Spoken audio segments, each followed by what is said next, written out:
So this is our first edition of our Teaching and Research Colloquium.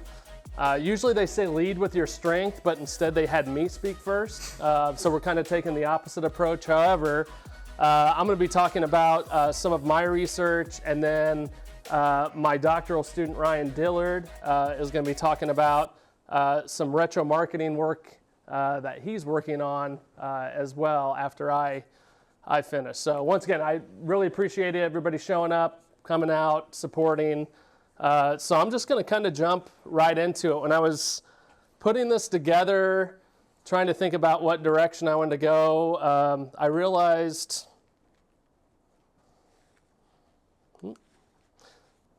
like maybe some of you know just informally the research that I do, but kind of guiding this presentation, I just was like, well, a lot of you don't. So what is it that I do at KU from a research standpoint? So that's kind of what I decided to walk through was the research topics I focus on, the evolution of that research from the time I was a doctoral student to how it's really changed from now, and then just some of the kind of the foundational concepts that I've used over the course of all of my research. So hopefully when we're done, you have just a better understanding of what we do in sport management, what I do specifically, but also if there's opportunities where maybe we could collaborate, if there's some interdisciplinary work, sometimes these conversations lead to that. So where I wanted to start, I kind of decided to build everything out as though my research is like a tree. So starting at the trunk of the tree, just my foundational, like if somebody was to ask me what it is you do from a research standpoint, I consider myself a sport consumer psychologist. So all of the work I do is trying to get inside the mind of the sport fan. Everything I do is whether survey-based or interview-based. I'm just really trying to understand more about fan behavior and why they do what they do. So the sport consumer part, a lot of what I do has implications for marketing, for sport teams, sport brands, sporting goods brands. So everything I do comes back to the idea of trying to get inside the mind of the fan. Over time, and this kind of started with my dissertation, I've done a number of projects where we're creating measurement scales and trying to measure abstract concepts. So a lot of what I do is scale construction and then a lot of psychometric testing as well to see how reliable and valid that scale is. And then kind of the last piece is the whole concept is I'm trying to understand whether it be some kind of marketing strategy, whatever it might be, what a branding approach. I'm then trying to measure how fans think, feel, and act. So their cognition, their emotions, and then kind of what they're willing to do on behalf of the organization. Most of the time we're talking about attending games, purchasing merchandise, spreading positive word of mouth to other consumers as some of the outcomes that we look at. So that's kind of me as a researcher is always trying to look at fan psychology and fan behavior. Also, like thinking about and looking at the course of my research, there's been probably roughly 5 different theories or concepts that have driven most all of my work. When I was at Florida State as a doctoral student, my sole focus was trying to understand branding from the perspective of the fan. So I was trying to build a measurement scale that said what makes a strong sport team brand in the mind of the consumer. So most of my dissertation work was doing scale construction, and the big idea was I can make this scale, we can assess how fans view different teams, and we can measure the brand health, the brand strength of organizations. Those of you who have done a dissertation, it didn't really work out that way. It became overly complex, it became very messy, and essentially I survived the dissertation. It did get published, but to say that idealized idea of a measurement scale that would be used all over the industry, yeah, that didn't happen at all. Like I said, I published it, kind of moved on, but from that, a couple of things came out. I was still really interested in branding in general. Still wanted to look at everything from a fan perspective, and I learned a lot, both good and bad, about how to build measurement scales. So that was kind of the outcome of my dissertation work. Do a lot with engagement theory. So if you've heard in the sport industry talking about how do we engage fans, that work really wasn't done. There wasn't much at all on fan engagement in our field, and me and a couple other researchers looked at the idea of what is fan engagement and how does it work in the sports setting. A theory that has just been beat to death in our field is this thing called team identification and the use of social identity theory. That's cropped into my work quite a bit. So just think of it this way. I'm a Bears fan. I'm a Phoenix Suns fan.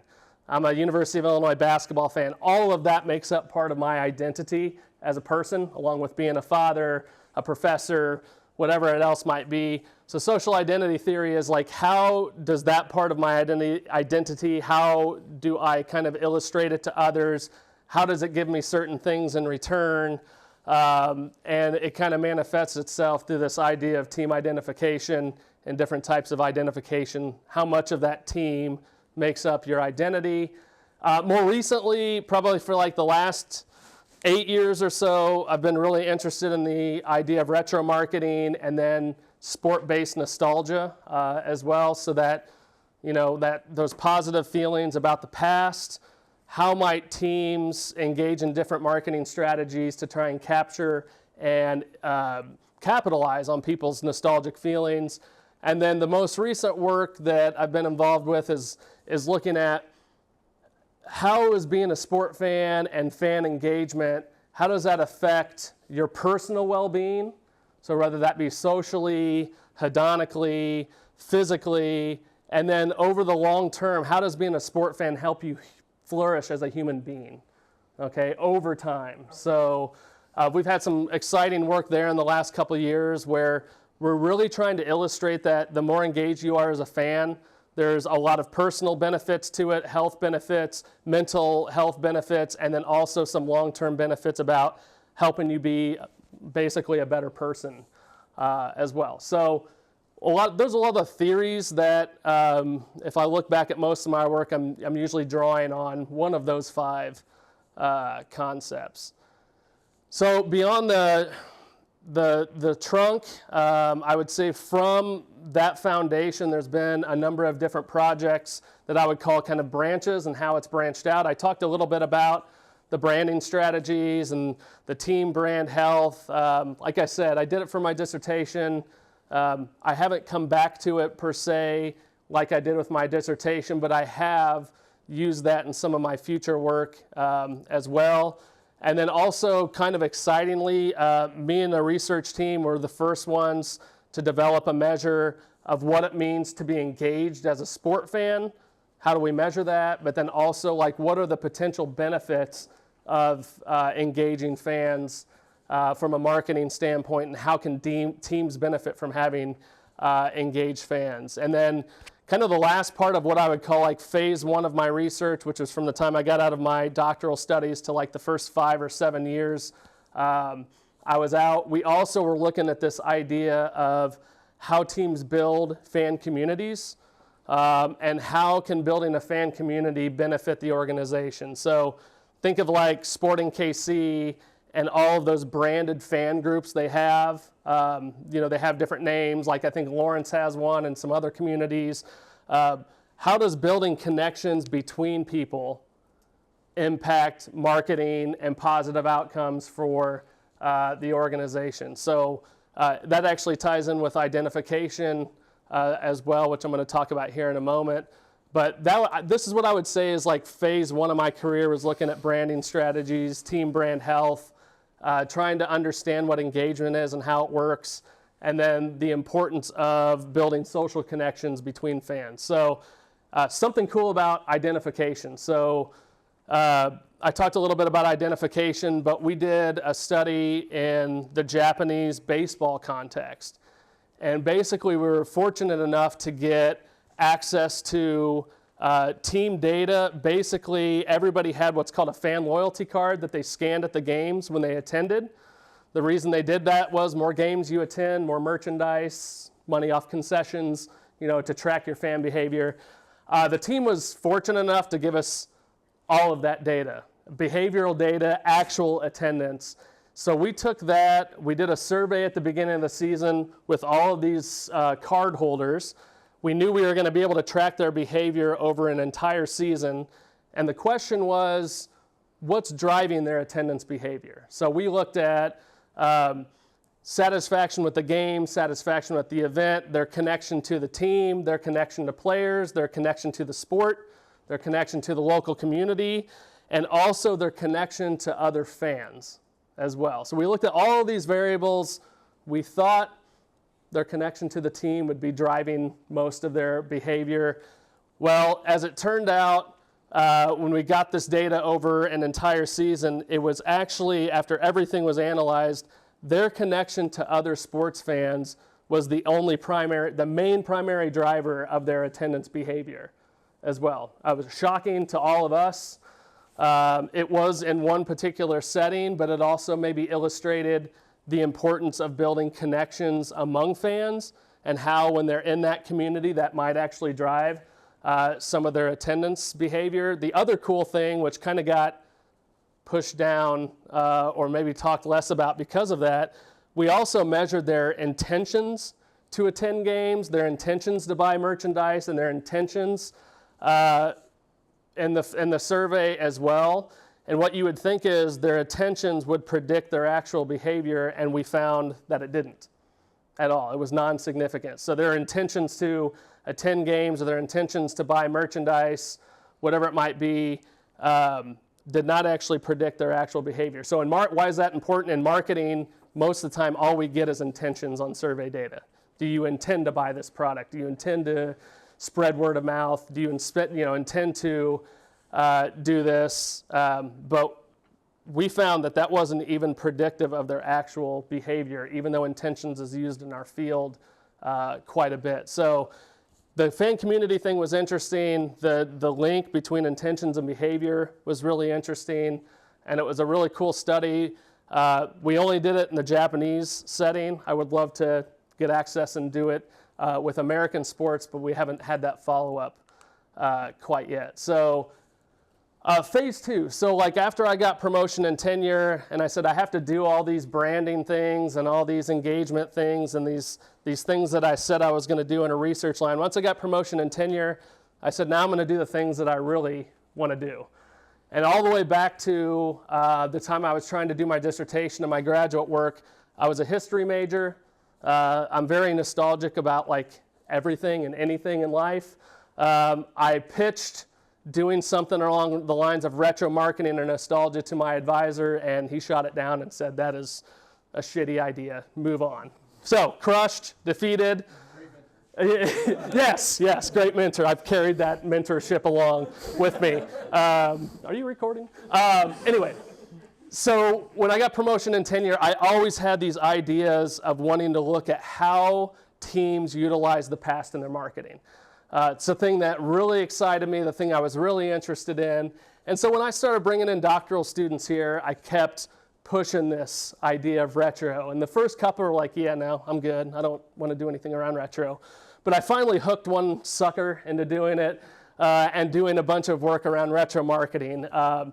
How is using old logos or throwback uniforms, how does that influence fan behavior? So it still comes back to the idea of fan behavior and understand that. How is using nostalgia in your advertisements effective, or is it effective, or how is it effective?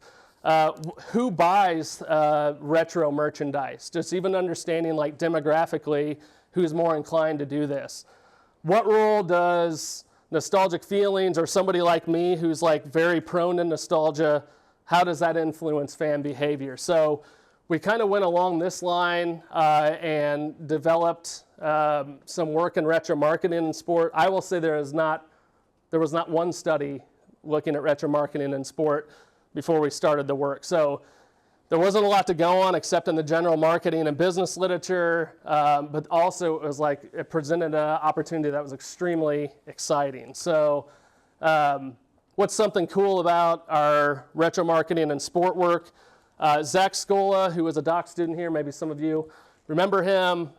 He was the one that kind of picked up and has done a lot of retro work. He came up with the definition for retro marketing in sport and then conducted a study that categorized the different practices that teams use with retro marketing. So whether it be using an old logo, throwback uniforms, what they do in the venue, what they do in advertising, what they do with game day promotions. He was the first one. Scola is the first one. So all the work from then on, everybody cites his definition and how he categorized everything, which is really cool. And then he's carried out some really exciting work looking at merchandisers and different things with retro marketing that he's carried forward, and I'm still carried forward as well. But that first one, having that and having it be a doctoral student kind of take up the mantle is something that was really cool. The last one, I haven't talked about this a ton, but I also talked about fan engagement. More recently, we've looked at, instead of looking at like purchase intentions as an outcome, we've kind of gone back and looked at, well, how does being a sport fan and being engaged in a sport fan, how does that benefit your well-being as a human being? And we did some really cool work when Dr. Yoshida was here over the last year, some data we collected in Japan, and basically what we found was the more engaged you are as a fan, even the more games that you attend, it has a really positive impact on your physical well-being, your hedonic well-being, something called your eudaimonic well-being. It really can influence you positively as a person. And then we also did this over the course of 2 seasons. So we were able to look at something called flourishing, human flourishing. Like once again, just being successful in life, being happy in life over time. And we found being a sport fan also positively predicted your flourishing as well. So I think there's a lot of potential just to say, like, beyond just the crass marketing stuff we do with sport fan behavior, there are personal benefits to being engaged in sport that we found kind of over the course of like 3 different studies that we conducted as well. So something cool, something more recent, something we just published in this past year. I was just going to mention this briefly. Something I kind of want to get back to more is partnering with organizations and conducting research and having hopefully a mutually beneficial relationship. We've done that with the Alumni Association here. We've looked at their watch parties and looked at some things around community and what the participants get out of attending watch parties through the Alumni Association all across the country. My previous institution was a Division III public, University of Wisconsin La Crosse. They were great. We worked with their coaches. We worked with their athletes. We worked with their marketing, and they were always great about kind of access, and they had a lot of questions, and so did we. Also, there was a collegiate summer baseball team, and I'll put that with KU Athletics as well, where we've done some work. If you ever purchase tickets to go to KU football, at some point you might have got a fan satisfaction survey that was decently long. That was something that I created. Also, the lacrosse loggers as well utilized, and just trying to understand the fan experience and the positive and negative. And this would have been back when Booth was, just a shithole, had terrible sound, nobody came, but they were trying to understand like the very nuances of concessions, queuing, the band, the sound, the video boards, like what people thought was important and how satisfied they were with different aspects of the experience. I see they still utilize that survey today in a little bit of a different form, but it was kind of a cool project then that I bring into my marketing class and kind of show some things when we're talking about fan behavior. And then finally, on the retro side, Home Field Apparels out of Indianapolis, we've had a really good relationship with them and their CEO. And me and a professor at North Florida have done some work with them trying to understand like what we call their magic with their marketing and how they took off from a very small startup to becoming something kind of in the national consciousness. And then more recently, they've been wanting to do a retro line around the WNBA, so we've been consulting with them about old logos from like the late 90s, early 2000s with the WNBA and old imagery. So we've had a good relationship with them, working with them and being a sounding board and doing some stuff with their consumers as well. Stuff I really like when you can have partnerships that, we get research out of it, but also like we're trying to help them answer questions and understand their fans or their consumers better. Last couple things, just like things that we're working on now. Just as an example, almost half of NBA teams have redesigned their logo in the last 10 years. So we took that and we were interested when they did these redesigns. Are they trying to do a modern rebrand? Are they trying to pull in elements of their history and connect with their past? So that's kind of the work we're doing with the NBA a lot right now. We're also interested in this idea of heritage, like a heritage brand. You hear about it outside of sports. You know, they've been around for a long time. They're trustworthy. They've been consistent. They've had quality over time. Well, how does that work with sport teams? So we've kind of just started looking at this concept and how it works in sport and how it might affect consumer behavior. And something I'm going to be collecting data on this fall that kind of goes along with the first one, we're trying to measure the retroness of a primary logo for a team. So we've done already 2 data collections where we've looked at basically having them categorize if they think a logo is retro or modern, but then they got to tell us why in a survey, and we've taken that qualitative data and coded it, and we're going to try and build what's called like a brand retroness scale for primary logos, and then we'll obviously look at think, feel, and act again when they perceive a logo to be retro or modern, however it might be. Ryan, when he's going to come up here and talk, like he's latched onto this idea of faux retro. So what faux retro is, an example would be the Tampa Bay Rays about 10 years ago put out a uniform that was dark blue, light blue, a very 70s looking logo. The interesting thing was like it looks retro, but it's not part of their team history. So most of the time teams pull old logos and uniforms from their history. What the Devil Rays did was they said, we're just going to create something that looks retro. And we're interested in, does it have to be real? Does it have to come from the team history?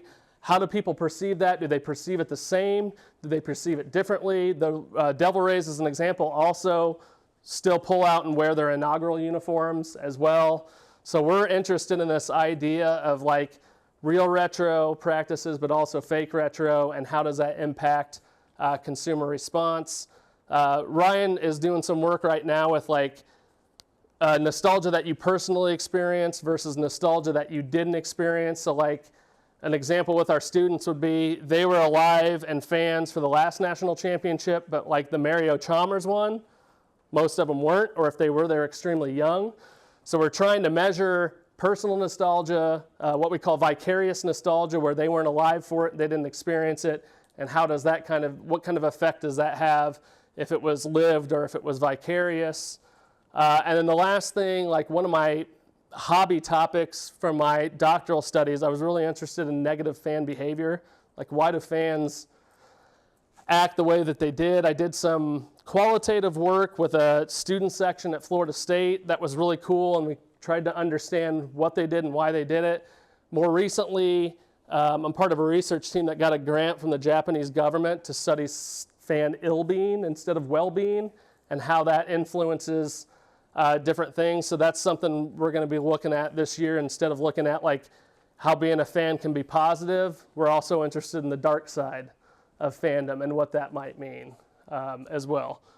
The last thing I'll just mention, I think the thing that I'm like most proud about when I think about my research is the fact that graduate students have been involved in most of it. You know, most of the publications we've had, most of the academic presentations we've had have been done with graduate students usually taking the lead, like Austin in here with some of his work that he's done, with what Ryan and Sarah are doing. So it's something that I'm really proud of, is like when we go to conferences and there's just a huge Kansas presence, and it's even said by other people, wow, you have a lot of people here presenting and doing research. I'm also proud of the fact This year, I was named a research fellow for the Sport Marketing Association. I think it's the 34th person across their history to have that, and also with the North American Society for Sport Management, I'm going to be a research fellow in 2026. I don't view those as things that are like individual awards. It's all of this. It's all the people, the colleagues, the graduate students. I consider the University of Kansas also. I'm proud that that's, when I go up there and get that award, it's for the University of Kansas and all of our graduate students and everything. So just things like kind of looking back over the course of everything, things I'm really proud about are the students that I've worked with and some of the things we've produced as well. Last thing, some of you asked what I was going to present about, and I said I'm actually just going to get up and show pictures of my new kittens that I have at home. So I actually had to do that since I said I was going to. So Nova on the left, Optimus on the right. They're 5 months old. I have cuts on my hands, and I don't sleep as much at night because of them. So, but they've been a lot of fun to have, and my girls just absolutely love them both. Even though right now they're both in one's in a candy onesie and the other one's in an airplanes onesie because they just got spayed and neutered, so they look kind of ridiculous. But anyway, I told you I'd show you pictures of my kittens. So thank you. All right. Well, first of all, thank you all so much for letting me be the leadoff hitter here. It truly is an honor to just kind of talk about my work here. So if you will humor me, I need everyone in this room to just kind of think of a warm memory that they have, okay? Maybe it's of a loved one. Maybe it's of a significant life moment. Maybe it's just of sports because I'm priming you to think about sports, okay? What you just experienced right there is nostalgia. Now, nostalgia, I know we kind of got a good definition from Dr. Gordon here, but nostalgia is just kind of the sentimental longing for the past. Okay, and the project here this is kind of the presentation zhuzhed up version, is called Glory Days, How Sport Nostalgia Fuels Life Meaning. And it's by myself, Dr. Gordon, and Dr. Yoshida that was here a couple semesters ago. So a brief background on sport nostalgia in itself is, first and foremost, it is a barren wasteland of research. There's like 10 papers out on it, 3 of which Dr. Gordon is on. So there's not much. It is ripe for just to do research on it. But from what we know about sport nostalgia, first and foremost, is we know a lot about its effect on tourism and merchandise preferences, okay? So we know that if an organization is to engage in sport nostalgia practices, okay, they will increase sport tourism behaviors and their likelihood to a consumer's likelihood to engage in sport tourism, okay? The next kind of thread that I like to pull here is younger individuals tend to be more attracted to sport nostalgia and retro-based merchandise, okay? And that is a market driver in a purchase behavior, okay? The last strand that I want to kind of put here on sport nostalgia here is that it is a large portion of what we are pulling from is from psychology.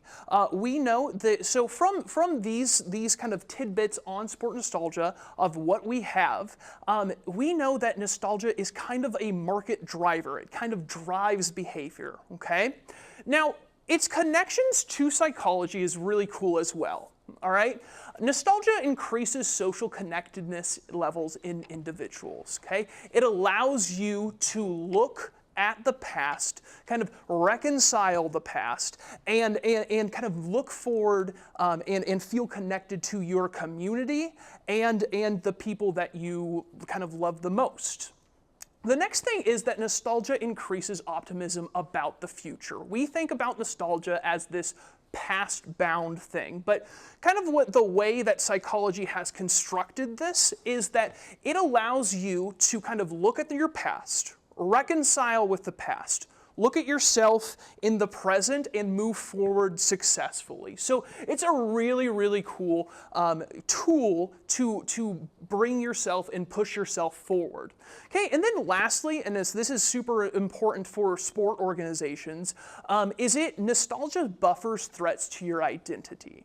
Now, what that means is in this sports world where wins and losses are basically the relationship that the organization has with the consumer, the having nostalgia as that buffer, as, oh, do you remember the 2016 World Series, right? Thinking to the past will guard them against a current transgression, or AKA a loss that the sport organization has done.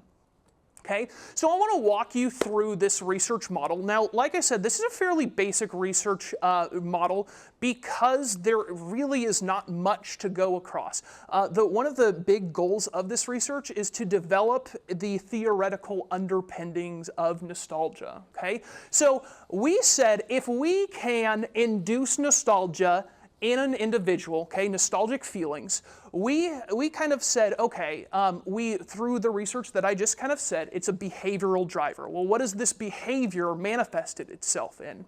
Well, fan engagement, right? If an individual, we posited, if an individual is nostalgic about their team, they want to engage in their communities. They want to look to being an advocate for this organization, to see and have pride in their fandom, okay? From that engagement, we have then posited that meaning this engagement creates increased levels of meaning in life to an individual, okay? Through that engagement, they find a really, really satisfying and holistic version of themselves that they feel proud of, that they attach to, that they find meaning in, okay? Our kind of research question is, how does sport nostalgia influence fan meaning in life, and to what extent does fan engagement mediate this relationship? Okay. Now, how do we do this? This model is all fine and pretty, but let's operationalize it. Okay. So our sample was just college students that were KU fans. So our sport management students, I even asked some of you in this room to use your students. Okay. We conducted an experimental design. Now, we had 3 treatment groups here, right? Personal nostalgia, nostalgia that is personally experienced by a person. Vicarious nostalgia, so the nostalgia that is not necessarily experienced, but it can be invoked. And then a control test, which there was no treatment group there. Now, I wanted to say, especially a lot of questions that we got is, how did you actually induce this? What was your treatment here? So we found a couple of highlight packages for both national championships, and KU's a really, really good test case for this because of the conditions that Dr. Gordon just said. So I just wanted to show a sample of it. So participants actually saw this. This was a video that played before they, one sec.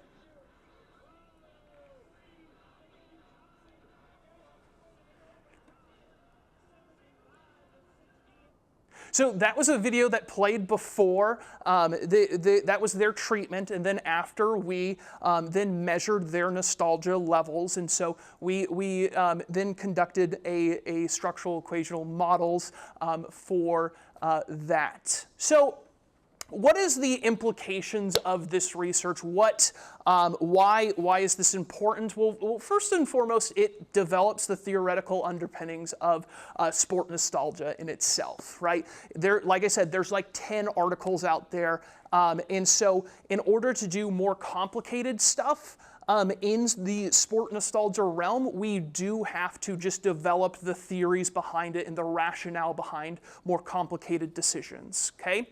The other thing is that it gives further insights for sport marketers about vicarious and personal nostalgia. And what we're finding is that it doesn't really matter as long as you can induce nostalgia. It is valuable to fan engagement. It is valuable to a sport organization. And then lastly, it is insights for sport organizations to engage in nostalgia-based marketing, okay? We know from previous research that younger people are tended to be attracted to those retro merchandise and those nostalgia-based practices. That's a really valuable market segment. And so for a practitioner to take to their CMO or lead strategist and say, look, our hunch, our marketing, to operationalize this marketing practice, there is research behind this. We're not doing this based on vibes, okay? So that's my implications for this project. The other thing that I didn't put on here, but it just moves beyond crass consumerism, right? It really creates a case that yes, yes, these do benefit like sport organizations in that it is a behavioral driver, but it also really meaningfully benefits the individuals that engage in these marketing practices. It really meaningfully makes a difference in people's lives. So that is my project. I super appreciate it. Thank you, guys.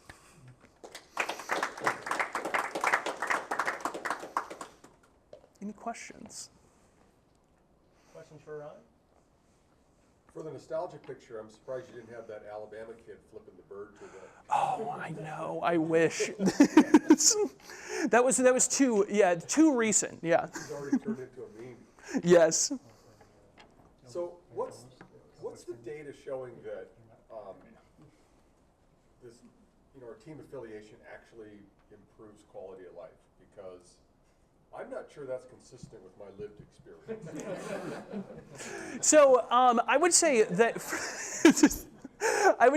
on the aggregate, like just being affiliated with a community it increases your quality of life, right? Being a part of sharing colors with people, being a part of it's sociological at its core, where it really is saying engaging in a community, whether it's good or bad, whether you have trials or successes, like that in itself contributes to a higher quality of life. Yeah. Yeah, I have a question about the retro mix. So I think that it's important to consider the precondition to verify the theoretical model. So for example, when I watched the YouTube video clips, I was not sure what kind of cues of the retro marketing you wanted to focus on. So have you ever considered manipulation checking, like to make sure that you capture the feelings of the retro marketing from the YouTube video?